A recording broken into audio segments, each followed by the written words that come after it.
The personality is basically an academic, and every academic has his own maybe observations or conclusions based on the input and the data that he has.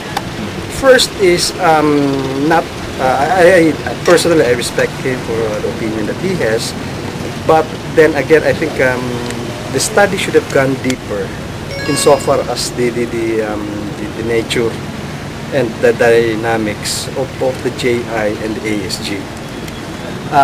There seems to be there are some aspects of maybe the beliefs, the doctrines of both groups that may not necessarily be congruent. Meaning to say, from what we know is they have some tactical alliance, but the fusion or the merger of the group leaves a lot of debate.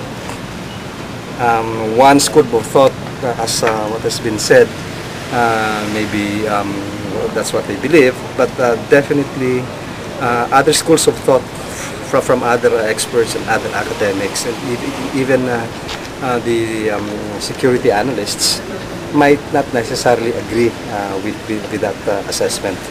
I myself have not seen the exact statements that he has, but if I just base it on what basically you're asking, I may not totally agree with that. Pero in Sulu setting, do we have a study on Sulu setting regarding issue on GI? Of course. So Of course.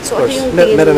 I'm not at the liberty maybe to talk about yung mga assessments nila because it involves how the operations is being conducted. But I think what remains, what is constant right now is the way the armed forces, particularly the Fleet Marine, who is handling Holo right now, is approaching the problem is based primarily on the IPSP concept. Bayanihan pa rin natin. It's a multi-stakeholder issue, and ever since we've been saying it's not just a military solution. It's definitely a multi-dimensional problem which needs a multi-dimensional solution. Pero sir, itong reports on the alliances, is it something new? Di ba noong pa nalilinig na natin links with each other, sir? Yeah, the link has always been there. We do not deny the link.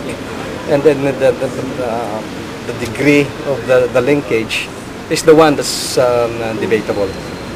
But going to saying as merging, I think it's something that's going to be a good topic for debate among the academics, the security experts. There's an issue raised about regional Islamic state. Kaya daw nagkakaroon ng ganitong link up yung mga JIs, terror groups. Matagal nang sinasabi yan that is what they're saying. The JI has been espousing what they call the pan-Islamic state, basically covering most of the countries, the Islamic areas in Southeast Asia, primarily Malaysia, Indonesia, and then portions of the Philippines. It's one of those na pinupush ng JI. But then again, having a different doctrine by one group does not necessarily translate that there's going to be a homogeneous.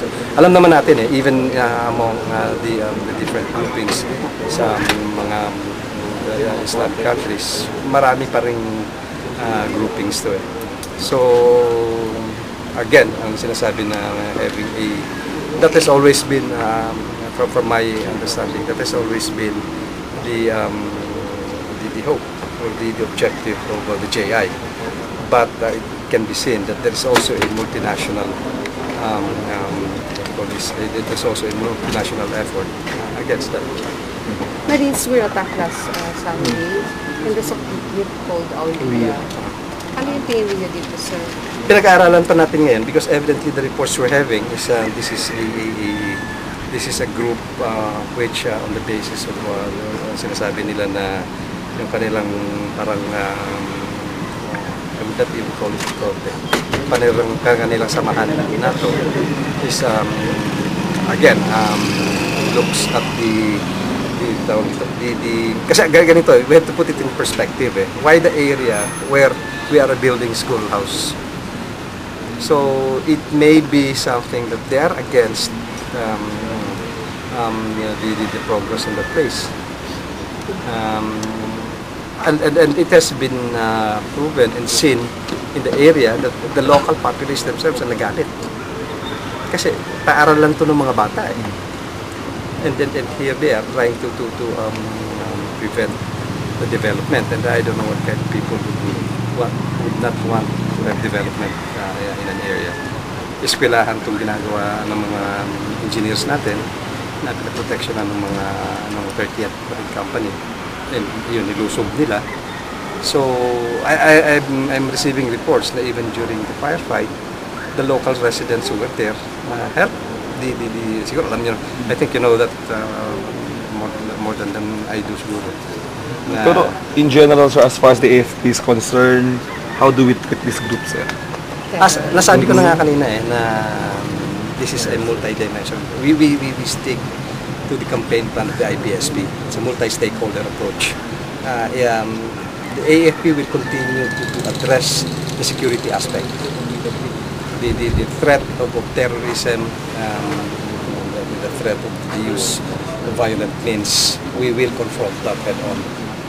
But it goes without saying that that is not the only solution. Hand in hand with these activities to counter the threats and violence is the synergy working together with the other stakeholders, the local government units, the NGOs, the NGAs, the ulamas. Matatawag ba natin silang terorista, sir? Sino? Itong grupo na to. At tinitingnan pa natin. It's too early to call them such. How is the AFP hierarchy in this? Considering na more than their supposed religious belief is the fact that they are armed. So, how would the AFP now, in totality, would classify? We do not want to jump to conclusions. Right now, I think the more prudent thing to do is look deeper into it, and investigations and researches is being undertaken ngayon on previous indicators of this thing. And the last thing we would want to do is to jump to conclusions. The last thing we would want to do is name calling. Yeah, it's the same thing as the Al-Harakatul Al-Islamiyah before that was turned into Abu Sayyaf. The same thing din yung kanilang, it's a parang religious thing. And then we're Again, yeah. I mean, yun yung sabi, we always have the benefit of the hindsight. Hindsight is always 2020. Now we can say that. Diba? But looking at, we will be looking at this group. It may be an aberration, you can say. That's why it's too soon to say that what it is. And the only way that we will be in a very good position to call it as it should be called is if we are equipped with enough information, if we're equipped with enough knowledge, not only of what they are right now or what they're doing, but go deeper. So basically, they just opposed to the building of a school. Yun lang yung parang reason why they... No, I'm not saying that. I'm not saying that.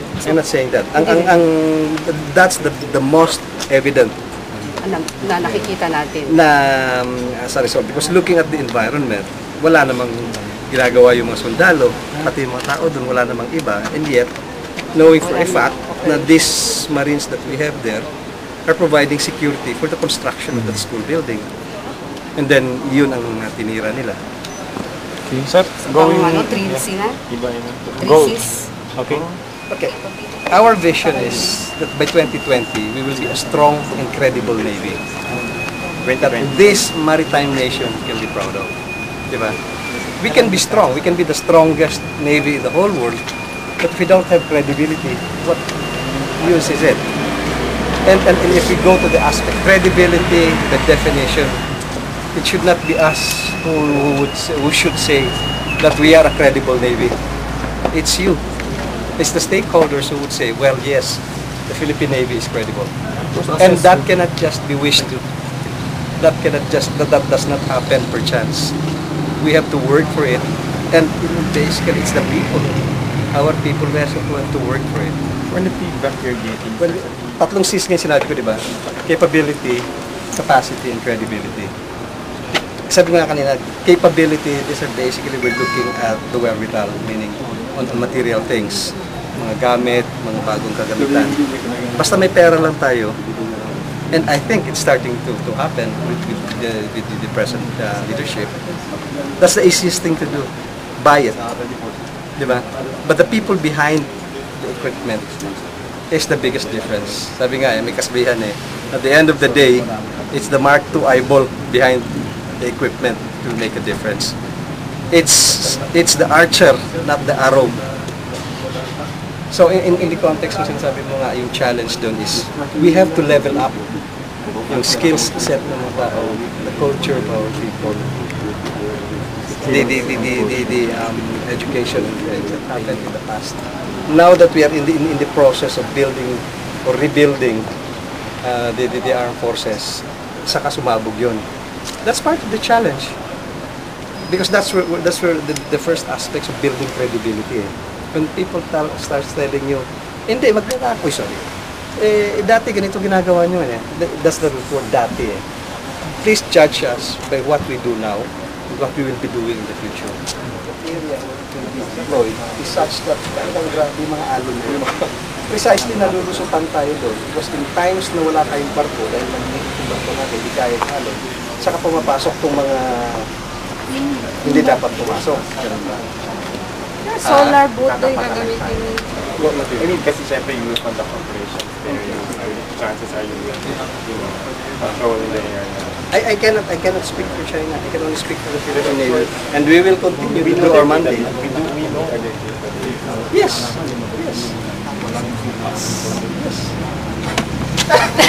Boy, kain muna tayo. Salamat